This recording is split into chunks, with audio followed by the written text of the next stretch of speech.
इस कहानी को जरा ध्यान से सुनिए, क्योंकि यह कहानी आपके जिंदगी भर काम आएगी। नमस्कार दोस्तों, welcome to day inspired 744 YouTube channel. बहुत समय पहले की बात है। किसी गांव में एक सम्राट था। उस सम्राट के पास सब कुछ था। बेशुमार दौलत थी, अच्छी प्रजा थी जो उसका ख्याल रखती थी, उसके आदेशों का पालन किया करती थी, और वह भी अपनी प्रजा का खूब ध्यान रखा करता था। उन्हें कभी किसी चीज की कोई कमी नहीं थी, लेकिन उसका मन कभी किसी एक काम पर नहीं टिक पाता था। वह जब भी किसी कोई कमी नहीं थी, लेकिन उसका मन कभी किसी एक काम पर नहीं टिक पाता था। वह जब भी किसी भी चीज को करने का प्रयास करता तो उसका ध्यान कहीं भटक जाता। इस चीज को लेकर वह बहुत चिंतित रहता था। कई बार वह अपने बगल के राज्य के राजाओं से भी मिला था, और सभी ने उसे अलग अलग राय दी थी। सभी ने उसे अलग अलग तरीके बताए थे। जो भी तरीके उस सम्राट ने सुने थे, उन तरीकों को अपने जीवन में उतारा, लेकिन उन उपायों से उसे कोई लाभ ना मिला, जिसके कारण वह हमेशा चिंतित रहता, परेशान रहता। कई बार तो रातों को उसे नींद भी नहीं आती और वह केवल करवटें बदलता रहता।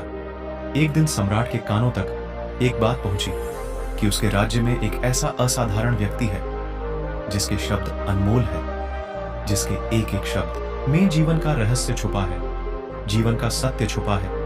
और उस व्यक्ति से मिलने के लिए लोग दूर दूर से आते हैं, क्योंकि हर व्यक्ति की समस्या का समाधान वह बहुत ही सरलता और आसानी से करता है। यह बात सुनकर सम्राट बहुत प्रसन्न हुआ।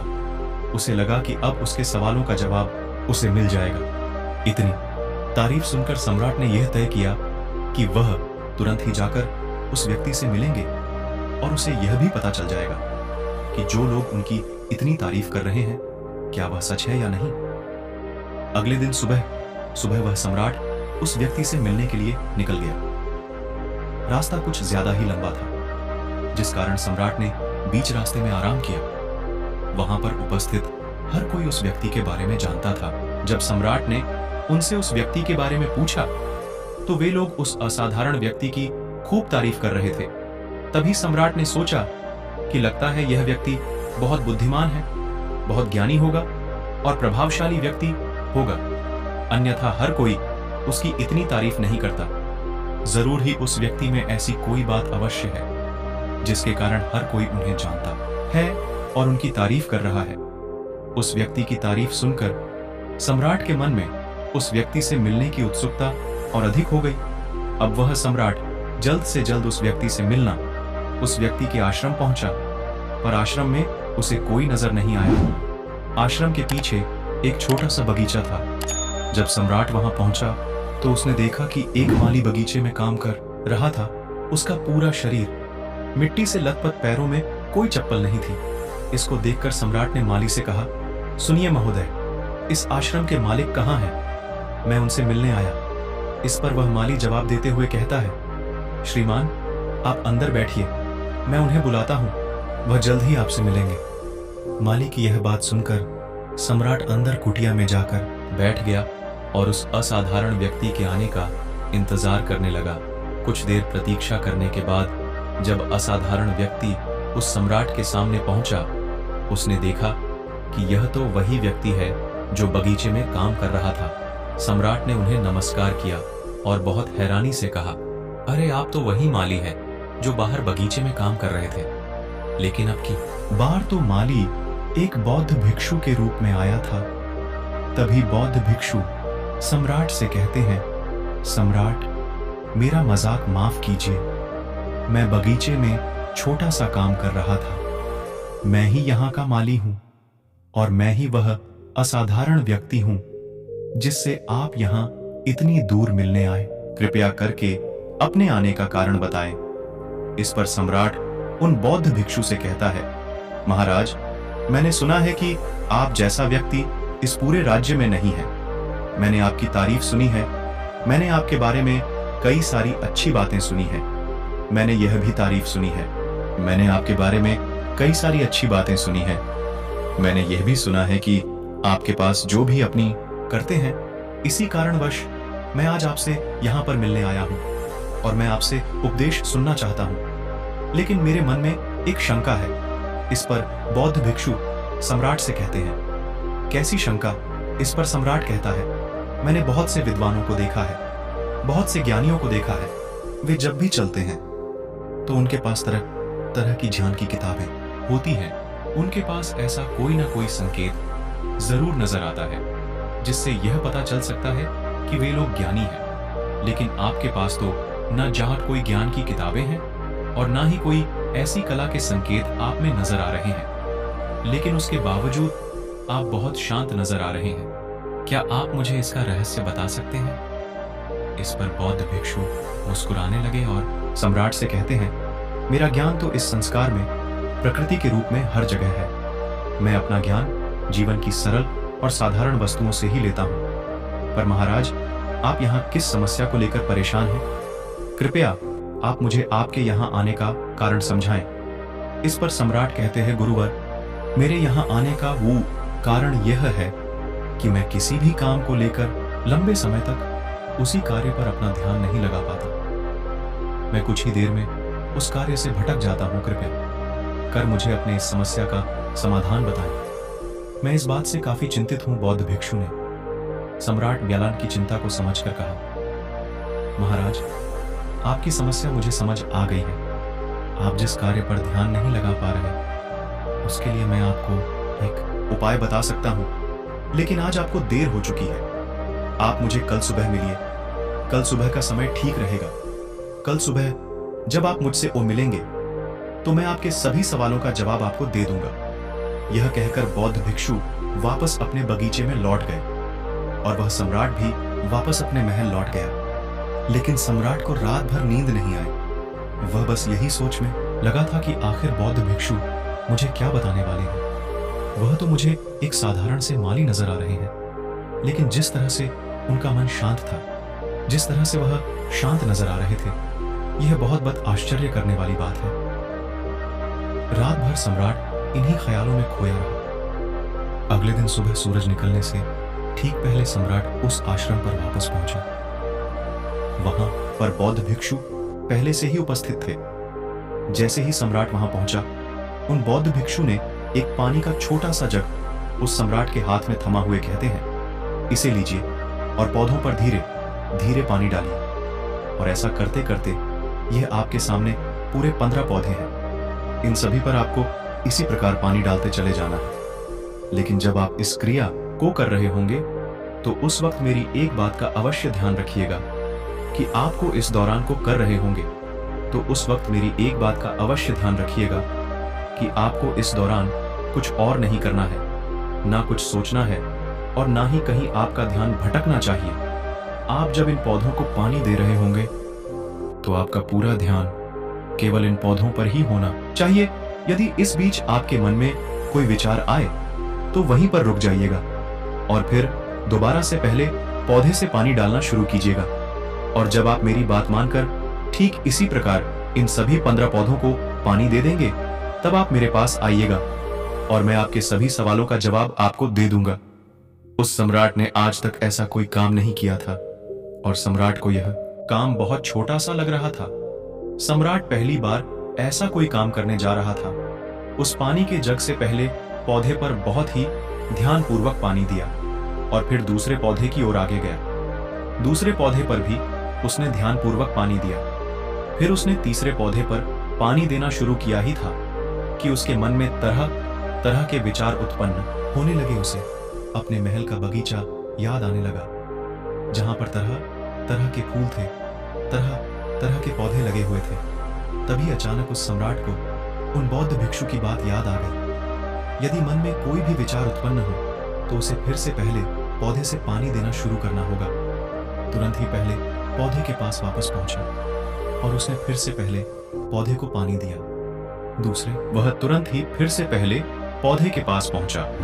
उसने अब की बार बहुत ध्यानपूर्वक पहले पौधे को पानी दिया, दूसरे पौधे को भी ध्यानपूर्वक पानी दिया। ऐसे करते करते अब की बार सम्राट करीबन 5 पौधों में बहुत ही ध्यान पानी दे चुका था। लेकिन अब की बार जैसे ही उसने छठे पौधे पर पानी देना शुरू किया, उस पानी को देखकर सम्राट के मन नदी के विचार उत्पन्न होने लगे और सम्राट अब बहुत परेशान हो चुका था। जितनी बार वह पौधों को पानी देने का प्रयास करता है, हर बार वह असफल हो जाता। उसका मन उतना ही ज्यादा व्याकुल होता जाता और वह खुद पर क्रोधित हो जाता है। सम्राट यह बात बहुत अच्छी तरह से जानता था कि वह भिक्षु उसकी परीक्षा ले रहे हैं। वह बहुत बुद्धिमान था, इस कारण उसने उन बौद्ध भिक्षु के सभी नियमों का पालन करना जरूरी समझा। सम्राट जितनी बार भी कोशिश करता है, हर बार वह असफल हो जाता। उसका मन उतना ही ज्यादा व्याकुल होता जाता है, हमेशा खुद को किसी न किसी विचार में उलझा हुआ पाता। ऐसे ही करते करते सुबह से शाम का वक्त हो चुका था, लेकिन अब तक वह सम्राट पूरे 15 पौधों में पानी नहीं दे पाया था। जब बौद्ध भिक्षु वहां लौटकर शाम को वापस आश्रम लौटे तो उन्होंने देखा कि वह सम्राट थक हार कर बैठा हुआ है और तरह तरह की बातों में उलझा हुआ है।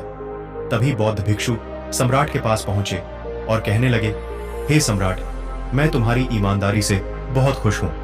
तुमने अपने कार्य को पूरे मन और लगन के साथ करने का पूरा प्रयास किया, इसलिए जो बात मैं तुम्हें बताने जा रहा हूं उसे बहुत ही ध्यानपूर्वक सुनना और समझने का प्रयास करना। जब हमारा मन विचारों से खाली हो जाता है, तब उसमें मन का असली स्वरूप नजर आता है। तब साधारण से साधारण सा काम भी हमें ज्ञान और शांति देता है। इस पर सम्राट उन बौद्ध भिक्षु से कहता है महाराज, पर यह कैसे संभव है? मैं तो जब भी कोई कार्य करता हूं तो मन में कई तरह के विचार उत्पन्न होते हैं और मैं उन विचारों समझने का प्रयास करना। जब हमारा मन विचारों से खाली हो जाता है, तब उसमें मन का असली स्वरूप नजर आता है। तब साधारण से साधारण सा काम भी हमें ज्ञान और शांति देता है। इस पर सम्राट उन बौद्ध भिक्षु से कहता है महाराज, पर यह कैसे संभव है? मैं तो जब भी चाहते थे तुम्हारे मन में तो यह विचार उत्पन्न हो रहा था कि तुम जल्दी से जल्दी इन 15 पौधों में पानी दे दो और उसके बाद तुम मुझसे मिल सको, मुझसे अपने प्रश्नों का उत्तर जान सको। किसी कारणवश यह कार्य तुम्हें बोझ सा प्रतीत हो रहा था, मानो मैंने तुम्हारे कंधों पर एक बोझ रख दिया हो। और यही कारण है कि तुम अपने आप को इस पल में रोक नहीं पाए। जब हमारे सामने रखा कार्य बोझ लगता है तो हम उसे बस जैसे हुआ तैसे खत्म करना चाहते हैं और उस काम को करते समय हम अपना पूरा ध्यान उस कार्य पर नहीं दे पाते। किंतु अगर तुम इस पल के बामहत्व को समझ पाते, इसके महत्व को महत्व दे पाते और केवल पौधों और पानी पर ध्यान देते, तो तुम्हें कोई भी विचार परेशान नहीं कर पाते। इस पर सम्राट कहता है, हे महाराज, मुझे आपकी यह बात समझ में आ रही है कि मैं जल्दी जल्दी इस कार्य को खत्म करके आपसे मिलना चाहता था, जिस कारण मेरा मन इस कार्य में पूरी तरह से नहीं लग सका। लेकिन यह एक पल है जो हम जी रहे हैं, उस पल में रहना बहुत कठिन है। क्या मुझे इसके लिए कोई तपस्या या तप करना होगा? इस पर बौद्ध भिक्षु एक बार फिर मुस्कुराने लगे और सम्राट से कहते हैं, जिस शांत मन की तलाश तुम कर रहे हो, वह शांत मन तो पहले से ही मौजूद है। वह तो पहले से ही तुम्हारे भीतर है। इसके लिए तुम्हें कहीं भी जाने की कोई आवश्यकता नहीं है और ना ही तुम्हें कहीं शांत जगह जाने की आवश्यकता है। इसके लिए कुछ जरूरी है तो वह है अपनी सांसों पर ध्यान देना। इसलिए अपनी सांसों पर ध्यान देना सीखो। हम किस तरह से सांसें ले रहे हैं और किस तरह से त्याग रहे हैं, इस बात को देखने और समझने का प्रयास करें। तब तुम्हें यह समझ में आ जाएगा कि तुम्हारा शांत मन तो तुम्हारी सांसों के साथ ही बना हुआ है। उसके बाद तुम चाहो तो कोई भी कार्य करते वक्त भी अपनी सांसों पर ध्यान दे सकते हो। जब तुम कहीं चल रहे हो, कोई ऐसा कार्य कर रहे हो, तो तुम्हें अपनी सांसों पर ध्यान देना चाहिए, या कोई भी ऐसी क्रिया जो तुम्हें वर्तमान से बांधे रखे। इसका एक और तरीका है, 2-4 मिनट अपने आसपास की प्रकृति पर गौर करो। देखो कि क्या चल रहा है तुम्हारे आसपास। इससे तुम वर्तमान में आ जाओगे। फिर तुम अब कार्य जल्दी जल्दी बस यूं ही खत्म नहीं करके उसे पूरे मन से करने का प्रयास करो, जिससे तुम्हारा मन एकाग्र होगा।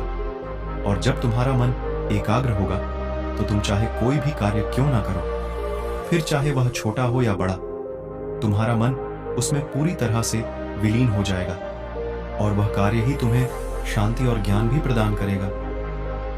ऐसे समय पर हमारे मन में किसी प्रकार के कोई विचार उत्पन्न नहीं हो पाते, और जब हम ऐसा करते हैं तो कर्ता और कर्म एक हो जाते हैं और हमारे भीतर की जो शांति है वह प्रकट होने लगती है। हम उसमें मग्न हो जाते हैं। इसे तुम चाहे तो आनंद कह सकते हो या फिर वर्तमान है। हम उसमें मग्न हो जाते हैं। इसे तुम चाहे तो आनंद कह सकते हो या फिर वर्तमान में जीना कह सकते हो, और यह अवस्था सरलता से प्राप्त भी कर सकते हो। बस तुम्हें केवल अभ्यास करना होगा। बौद्ध भिक्षु सम्राट से कहते हैं, जो मन मुश्किलों में शांत रहता है, मुश्किलों से भागता नहीं है, केवल सचेत रहता है, वह मन हर परेशानी को पार कर सकता है, हर दुविधा से बाहर निकल सकता है। सम्राट को उन बौद्ध भिक्षु की यह सारी बातें समझ में आ चुकी थी। उसने उन बौद्ध भिक्षु को प्रणाम किया और वहां से वापस वह अपने राजमहल लौट आया। उसने अपनी सांसों पर ध्यान देना शुरू किया और धीरे धीरे इस निरंतर अभ्यास के कारण वह अपने हर कार्य को ध्यान और मन लगाकर किया करता था, जिससे उसे असीम अभ्यास के कारण वह अपने हर कार्य को ध्यान और मन लगाकर किया करता था, जिससे उसे असीम शांति मिलती थी और वह छोटे छोटे कार्यों से भी ज्ञान प्राप्त कर लेता था। दोस्तों, उम्मीद है कि आपने आज के इस वीडियो से जरूर कुछ ना कुछ सीखा होगा। तो इस वीडियो को अपने दोस्तों के साथ शेयर करना ना भूलें। हमें ऐसे ही सपोर्ट करने के लिए चैनल को सब्सक्राइब भी जरूर करें। ये तो चलिए मिलते हैं ऐसे और वीडियो में, तब तक के लेके अपना ख्याल रखें। धन्यवाद। नमो।